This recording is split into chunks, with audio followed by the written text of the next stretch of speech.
एक ऐसा एनिमे जिसके नेम में तो हारेम आता है पर वो हारेम नहीं है। इस एनिमे को देखते वक्त मैंने जैसा स्टार्टिंग में एक्सपेक्टेशंस रखे थे ये उससे ज्यादा बेटर निकला।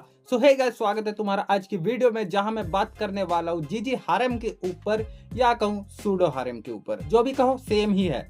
जब भी हम किसी एनिमे में हारेम वर्ड सुनते हैं तो हमारा दिमाग अपने आप ही हमें बताने लगता है कि इसमें बहुत सारी लड़कियां होंगी अलग अलग टाइप की जो हमारे मेन कैरेक्टर के पीछे पागल होंगी। बट ये एनिमे वैसा नहीं है, इन सबसे बिल्कुल ही अलग। ये हारेम के कॉन्सेप्ट को फॉलो ही नहीं करता, लेकिन फिर भी इसका नाम जीजी हारेम है। रीजन क्या है चलो मैं तुम्हें बताता हूँ। एक्चुअली ये स्टोरी अराउंड करती है दो कैरेक्टर्स के ऊपर, एजी कातामा जो कि हमारे इस सीरीज का मेन हीरो है, वहीं जो रिन नानाकुरा है वो हमारी मेन फीमेल लीड है एंड नई वाइफ है। ये दोनों ही कैरेक्टर ड्रामा क्लब के मेंबर्स है, जहाँ एजी सीनियर है और रिन जूनियर है। तो तुम्हें इस एनिमे के अंदर बहुत ज्यादा सेनपाई वर्ड सुनने को मिलेगा, जो कि इस एनिमे के बहुत अच्छी बात में से एक है। वो क्यों, जब तुम देखोगे तब तुम्हें समझ में आने लग जाएगा। इस सीरीज की मेन फीमेल कैरेक्टर रिन वो टैलेंटेड लड़की है जिसके अंदर तुम्हें हर तरह के एनिमे फीमेल कैरेक्टर के आत्माएं नजर आएंगी। बेसिकली सीन क्या है, रिन एजी के सामने अलग अलग टाइप के फीमेल कैरेक्टर्स की पर्सनैलिटी वाले एक्टिंग करते हुए नजर आती है इस सीरीज के अंदर।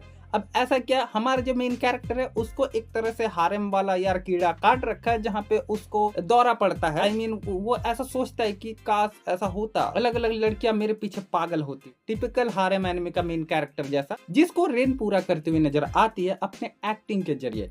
इस एनिमे के अंदर रिन तुमको अलग अलग एनिमे गर्ल्स की एक्टिंग करती हुई नजर आएगी, लाइक सुंदरे हो, यान्द्रे हो, स्पॉइल गर्ल टाइप, ऐसी अलग अलग लड़की की एक्टिंग करेगी, जो देखने में शुरू में मुझे थोड़ा इरिटेट किया था, लेकिन जैसे जैसे मुझे ये आदत पड़ने लगा सेकंड एपिसोड से मुझे मजा आने लग गया, बिकॉज ये फीमेल कैरेक्टर बहुत ही ज्यादा क्यूट है। बाकी एनिमेस की तरह नहीं, जहां पर एनिमे फीमेल कैरेक्टर को बहुत ज्यादा उटपटांग तरीके से दिखाया जाता है। खासकर अगर तुम हारेम एनिमे को देखो तो ऐसा ही होता है, एंड बहुत ज्यादा यार सेक्सुअलाइज करके दिखाया जाता है, प्लस दुनिया भर के फीमेल कैरेक्टर्स को घुसेड़ दिया जाता है। हालांकि हमें देखने में भी मजा आता है, लेकिन ये एनिमे उस चीज के एकदम उल्टे वाले कॉन्सेप्ट को फॉलो करता है, जहां पर एक ही तुमको फीमेल कैरेक्टर लीड के तौर पे नजर आएगी, प्लस हमारा जो मेन कैरेक्टर है वो भी इसको पसंद करता है, ये लड़की भी पसंद करती है। इन दोनों के बीच में जिस तरीके से यार केमिस्ट्री बनती जाती है, ये हमें देखने में बहुत ज्यादा मजा आता है। और जितना ज्यादा तुम इन दोनों को देखते जाओगे तुम्हें ये शो देखने में भी बहुत ज्यादा मजा आएगा। लेकिन ये दो कैरेक्टर जितना ज्यादा इस शो को कैरी करते हैं, यही दो कैरेक्टर इस शो के सबसे बड़े गुनहगार भी साबित होते हैं,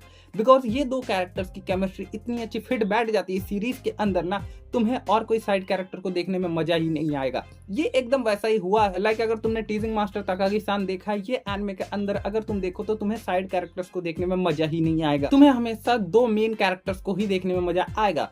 ये हमेशा यार कुछ पॉपुलर शोज के साथ रहा है, लाइक बहुत पुराना एक ओल्ड एरा में एक कार्टून आता था लाइक टॉम एंड जेरी। तुम उस सीरीज के अंदर देखो तो हमें टॉम एंड जेरी को देखने में सबसे ज्यादा मजा आता है, लेकिन वही जब साइड कैरेक्टर्स आते हैं तो उतना ज्यादा वो उस शो को कैरी नहीं कर पाते हैं जितना ये दो कैरेक्टर्स कैरी करते थे। Same goes for teasing master ताकागी-सान।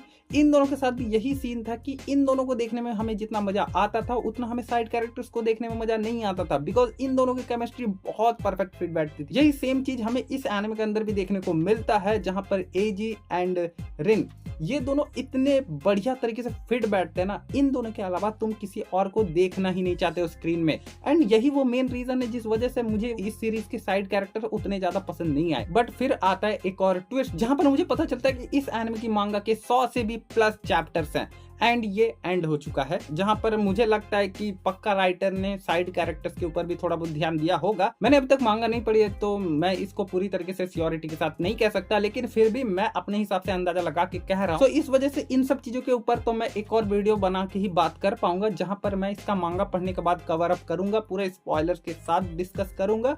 पर फिलहाल इस वीडियो को स्पॉइलर फ्री ही रखते हैं और एनिमे के ऊपर ही फोकस करते हैं। अगर मैं इस एनिमे के एनिमेशन की बात करूं तो इस एनिमे का एनिमेशन ठीक ठाक है, नहीं कहूंगा बहुत ज्यादा जबरदस्त है जैसा मापा या मैड हाउस करता है। टिपिकल रोमांस एनिमे में जैसा ठीक ठाक एनिमेशन होता है वैसा इसका एनिमेशन ठीक ठाक है। हमारी जो मेन फीमेल लीड है इसको सेक्सुअलाइज करके नहीं दिखाया गया, बजाय इसका क्यूटनेस हमें ज्यादा दिखाई देता है एंड वो देखने में सबसे ज्यादा मजा आता है। दैट्स व्हाई न्यू वाइफू है ये। और मैं ये कह सकता हूँ कि अगर तुम ये वीडियो देख रहे हो इस एनिमे को देखे नहीं हो तो तुम हो सकता है कि इस एनिमे कैरेक्टर को लेके कुछ भी कह सकते हो, बट मैं तुमको एक चीज कह देता हूँ, ये फीमेल लीड एक परफेक्ट वाइफू है। एंड आई नो इस तरीके लड़की की फीमेल कैरेक्टर सिर्फ एनिमे में एग्जिस्ट करती है, लेकिन फिर भी मैं भगवान से दुआ करूंगा अगर ये एग्जिस्ट करती है तो ऐसी लड़की हर ओटाकू को मिले। इस एनिमे कैरेक्टर की एक और खास बात बताता हूँ, इस एनिमे फीमेल कैरेक्टर को वॉइस दिया है यामाटो की वॉइस एक्ट्रेस ने। प्लस इन्होंने ही इस एनिमे की एंडिंग सॉन्ग को भी गाया है एंड वो सॉन्ग सुनने में भी मुझे अच्छा लगा था, बिकॉज यामाटो की वॉइस एक्ट्रेस एक सिंगर भी है। सो यहाँ पर ये मल्टी टैलेंटेड एक्टर अपना काम करते हुए बहुत अच्छे तरीके से नजर आती है। तो अगर तुम एक 12 एपिसोड के अंदर एक अच्छा खासा रोम कॉम एनिमे ढूंढ रहे हो जिसको देखने में तुमको मजा आए, तो मैं तुम्हें हाईली सजेस्ट करूंगा कि तुम इस एनिमे को एक बार ट्राई दो,